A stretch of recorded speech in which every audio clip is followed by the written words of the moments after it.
Hey everyone, thanks for tuning in again. I have another arrow review for those who are interested.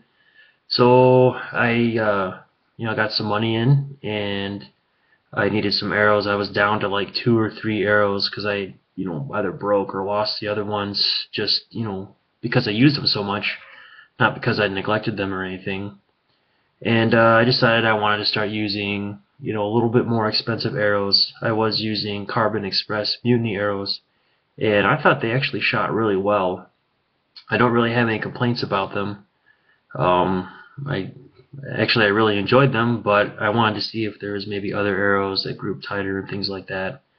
So first, what I did was I bought some Carbon Express Maxima Reds. I figure I had a good time with Carbon Express arrows. I would stick with that brand, and then I went to a different place that was an actual kind of like archery shop, which also sold firearms, but mainly I think they deal with archery.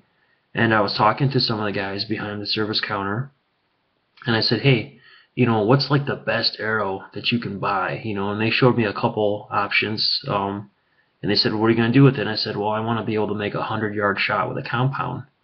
And the first arrow I think might have been like, I don't know, $18 per arrow or something like that. So it's not like the ones the Olympians use, which are like $600 for a dozen or something like that. But for some reason, I didn't really go with that one. I went for the one that was a little bit cheaper, and I think the guys actually said even though it's a little bit cheaper, they preferred that one. And they said it was not only a very accurate arrow, it was a really good hunting arrow.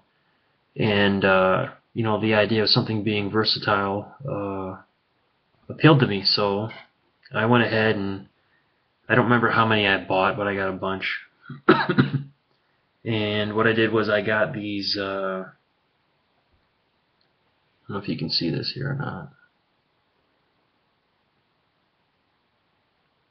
They're Easton Axis arrows.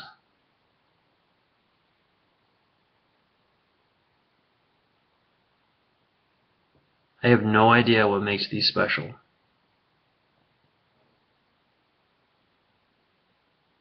I do really like blazer vanes though, so that was kind of a good selling point for me.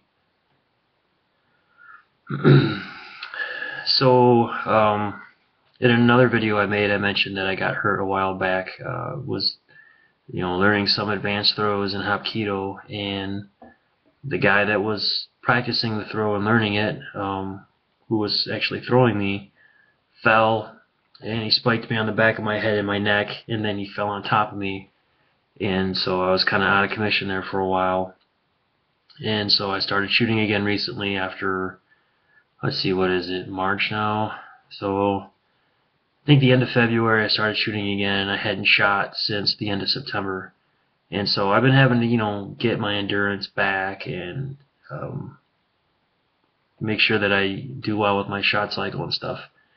But I found that these arrows actually grouped really well. And I've only shot out to 20 yards. I realize that that's not huge. But, I'm already hitting in the bullseye and they're touching, and I think they're worth the money. So I tested out the Maxima Reds. Let's see if I can get this to show up here. And at 20 yards, I did not feel this arrow was as accurate as these Easton Axis arrows. But I did notice that this arrow flew higher than these. So I don't know if maybe this would be a better long-range option or not.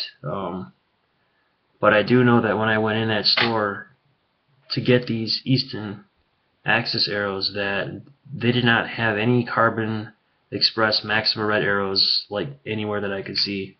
And I actually looked around, so I think this might actually be a better option. So if you're looking at getting some new arrows, you're willing to spend some money, you might want to look into these Easton Axis carbon arrows. They're really nice. I don't have any complaints. Cool looking arrow, performs really well, and yeah, I'm looking forward to testing them out in the field too as well. I like to do a lot of 3D archery, and hopefully I'll be doing some hunting this year. So stay tuned, and I'll let you know how they perform with broadheads. and I'll let you know how they perform against other arrows. Thanks for tuning in. Have a good one. Bye.